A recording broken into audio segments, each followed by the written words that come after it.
Applaudissements, Jay Fournier!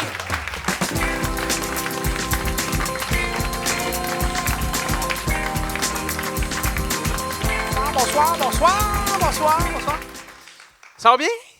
Applaudissez-vous. Merci beaucoup, tout le monde est ici avec nous ce soir, c'est le fun. Pourquoi j'ai parlé avec un accent? Très le fun. Y a-t-il des gens ici par applaudissement qui ont de la propriété à Montréal? Y a-t-il des gens qui ont de la propriété? Oh, tabarouette. Des gens très tristes rapidement. Là. Ouais. On essaie de payer ça là, ça dirait.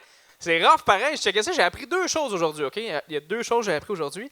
Première chose, pour t'acheter une propriété à Montréal, aujourd'hui, il faut, mettons que tu es en couple, là, il faut que tu fasses 106 000 $ par année chacun. 106 000 fois 2, 212 000, excusez, j'ai pas mon deck, 212 000 $ par année de t'acheter une propriété à Montréal. Et là, je regardais, Côte-Nord, 35 000 chacun. Ça, c'est la première chose que j'ai appris. Okay?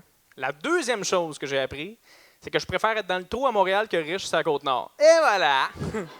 Ça, c'est la deuxième. Rien contre la Côte-Nord, vraiment. Content d'être ici.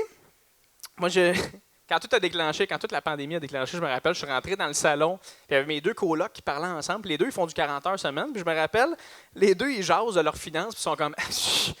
Mes REER ont descendu de 13,5 %. Ça n'a pas de sens. Moi, je rentre dans la discussion, je suis comme tabarnane. Mettez de l'argent de côté. Colin! Okay. Il me regarde et comme Jay, tu mets pas d'argent de côté? J'étais comme, oui. oui, j'ai un pot de change dans ma chambre. Là, 37,50. Il n'y a pas d'inflation là-dessus. Là.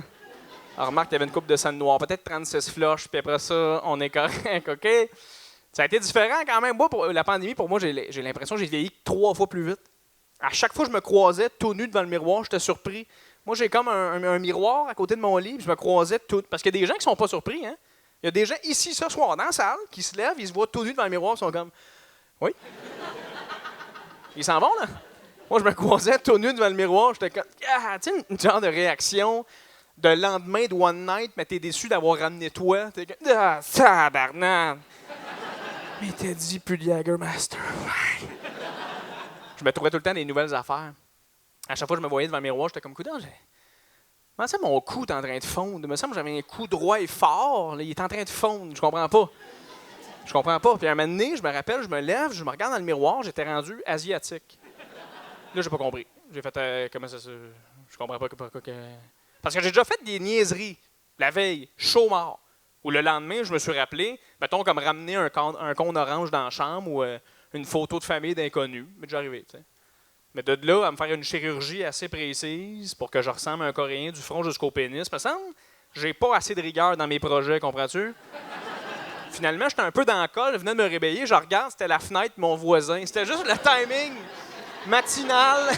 Je le regarde, je suis comme, Monsieur Kim! Lui, il me regarde, et comment ça se fait que mon cou est en train de fondre, moi, là? C'est fou. Je suis pas quelqu'un de très à l'aise dans mon corps. Fait que je me suis mis à jogger. Tu comprendras que jogger, c'est difficile. Jogger, je déteste ça. Je déteste jogger. À toutes les fois que je jogue, à toutes les fois je me dis, coudon, je me tue, là. À toutes les fois j'ai le goût. C'est fou comment j'ai haï de jogger. Puis à un moment donné, je jase avec une de mes amies. Je suis comme là, moi, je déteste jogger, mais j'ai pas le choix. Parce que t'arrives à un âge, moi, je suis un gars qui a fait du sport d'équipe dans sa vie. Mais t'arrives à un âge où faire du sport d'équipe, ça coûte 350 000 $ par année. Fait que tu peux plus faire ça. Fait que tu jogues, tu sais. Puis il y a une de mes amies qui fait constamment ça, elle jogue. Puis je lui demande, comment ça se fait que toi, t'as pas de la misère à jogger, t'aimes ça, jogger? Elle me regarde, puis elle est comme, non, moi, je déteste ça.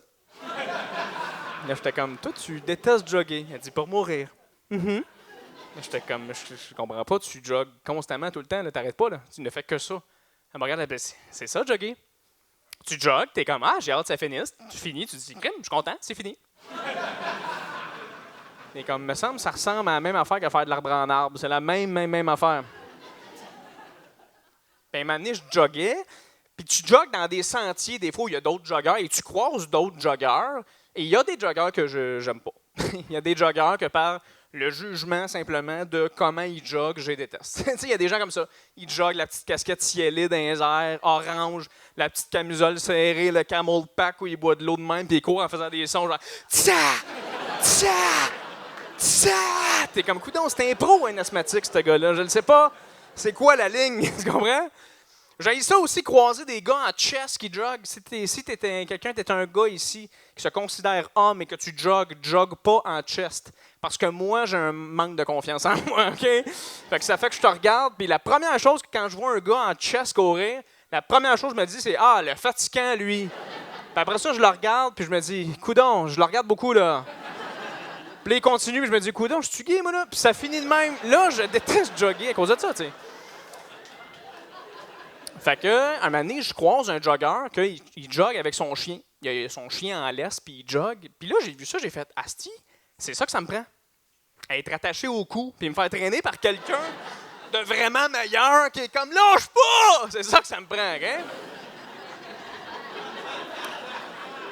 Fait qu'à force de me croiser devant le miroir, on dirait que je me suis rendu compte aussi que je me suis mis à perdre mes cheveux. Je me suis mis à caler un peu. Pas quand je suis de côté, on dirait que je cours très vite, constamment. Beaucoup de rire à cette blague-là tout le temps. Quand je suis assis, j'ai l'air d'être en moto. Il est-tu en moto, ce gars-là? Non, il est correct. Il fait pas de moto. Les cheveux, il cale en V. On dirait qu'il s'en va vers l'arrière, là, rencontrer les cheveux de l'arrêt. Comprenez? On dirait qu'il va aller chiller en arrière. C'est fou. Moi, quand j'étais jeune, j'avais ça ici, moi, le petit V, direct au-dessus du pubis, ici. T'as comme ça, naturellement, là, un petit V au-dessus du pubis. Je me rappelle, j'appelais ça le V de la victoire, vitesse. Aujourd'hui, c'est V pour vicieux, Victor. C'est bizarre, ouais. Moi, si j'ai une affaire que j'ai appris à la pandémie, tout le monde, et je vais vous le partager aujourd'hui parce que je suis là pour ça, c'est ma job. Je suis là pour vous partager des choses. Et une affaire que j'ai appris, c'est que c'est important d'abandonner tout le monde. Très important. Important d'abandonner. Si quelque chose pour toi, c'est pas naturel, puis les gens te disent non, persévère, lâche pas, oublie-les. Abandonne, enlève ça de tes épaules, ça vaut pas la peine. OK? Je te le dis tout de suite. Moi, dans la vie, j'ai toujours voulu être le gars qui parle fluidement espagnol, tout le temps. Tu sais, cette personne-là, marche dans la rue, il y a un autre gars qui parle en espagnol, ton ami se met à parler en espagnol. Steven Tremblay, t'es un gars d'ici, parle espagnol.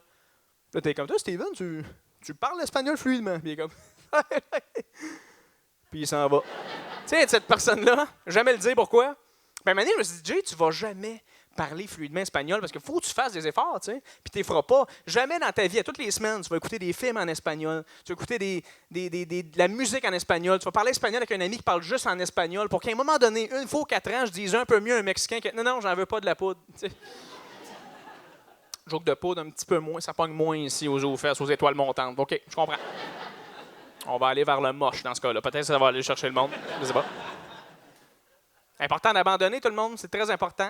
Je vais parler aux hommes qui se considèrent hommes ici ce soir, qui se considèrent comme étant un homme. Les films d'amour, quand on était jeunes, les hommes, ce qu'ils nous disaient, c'est quoi?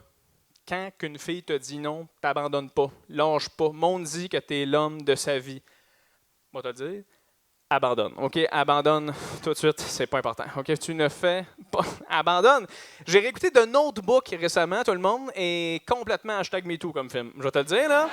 Le titre du film, Notebook, OK? Le film au complet, c'est un gars que tout le long, il est comme « Hey, toi, sors avec moi », puis il est comme « Non, j'ai pas le goût », et ça finit comme ça. OK? C'est juste ça le film. Et nous, on regarde ça en robe de chambre avec un chocolat chaud, on est comme « Il persévère, le gars! » C'est bizarre. Et la seule raison pour qu'un moment donné, il y a Ryan Gosling, ce gars-là, il est dans une grande roue, il est pendu avec les mains comme ça, il regarde la fille qui est assise dans la grande roue, ils sont à 20 pieds de haut, il regarde et comme ça « Si tu me dates pas, je me tue! » Puis elle est à côté, elle a une date à côté de lui, puis nous, on regarde ça, on est comme « Asti, il est chaud. » Il est chaud. Et ça, c'est la seule raison pourquoi on trouve pas ça weird. Parce que si c'était Guilla Lepage, tout le monde, ça ferait longtemps que c'est comme « Ce film-là, il est encore sur Netflix, c'est vraiment weird. » Le gars avec le petit collier. Imagines-tu Guilla? T'accroché de même, il est là. Manon.